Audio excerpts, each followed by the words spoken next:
मीन राशि ज्येष्ठ महिना तपाईँ मीन राशि हुनुहुने जनहरूका लागि के छ कस्तो छ भन्ने विषयमा चर्चा गरौँ। सर्वप्रथम त मेहनत ज्यादा गराउने सङ्घर्ष खुब गराउने समय हो।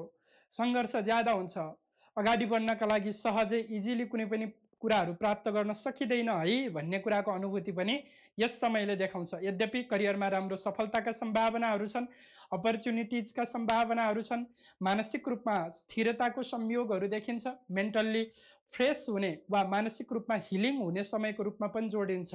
आफूले आफूलाई बुझ्ने, पारिवारिक व्यक्तित्वहरूलाई समय दिने, पारिवारिक सम्बन्ध राम्रो बनाउनका लागि प्रयत्न गर्ने, घरायसी व्यक्तित्वहरूसँग साझेदारी हुने, सहकार्य हुने वा सम्बन्ध सुधार हुने जस्ता कुराहरू देखिन्छन्। विद्यार्थीजनहरूका लागि खासै अपेक्षा गरे जस्तो समय नरहन सक्छ। इक्जामिनेसन, इन्टरभ्यू वा आदि कुराहरू फेस गर्दा ध्यान दिनुहोला। दाजुभाइसँगको सम्बन्धमा खास सकारात्मकपूर्ण समय देखिन्छ।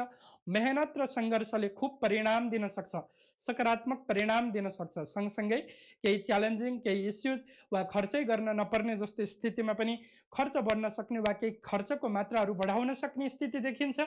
यसमा थोरै ध्यान दिएर अगाडि बढ्नु पर्ला। स्पेसल्ली वैदेशिक क्षेत्रमा रहेर काम कार्य गर्नुभएका व्यक्तित्वहरूलाई केही समस्याहरूको सामना गर्नु परे तापनि वैदेशिक भूमि पनि तपाईँका लागि लाभप्रद रहन सक्ने स्थितिको रूपमा देखिन्छ। विरोधीहरूबाट संयमित रहनु हुनका लागि आह्वान गर्छौँ।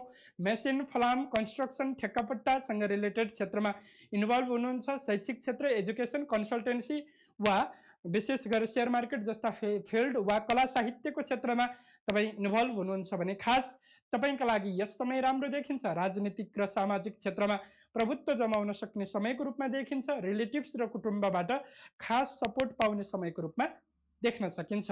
यो थियो मीन राशि।